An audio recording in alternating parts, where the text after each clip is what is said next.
Hi guys, welcome back to లాస్టెస్ వాళ్ళు. అందరూ ఎలా ఉన్నారు?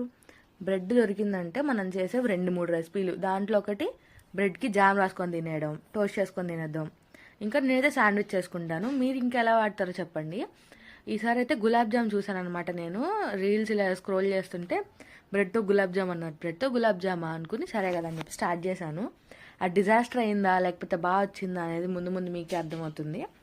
కష్టపడి ఆ బ్రౌన్ అంతా కట్ చేసేసి పాలు పోసి దానంతా కలిపేసి బాల్స్ చేసి పక్కన పెట్టాను.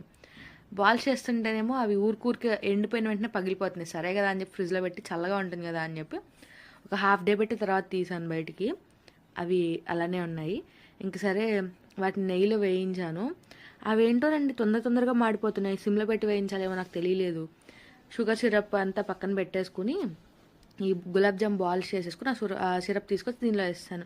నాకైతే బాగా నచ్చింది. మీకు కూడా ఎలా అనిపించిందో ట్రై చేసి కామెంట్ సెక్షన్లో చెప్పండి. Bye please like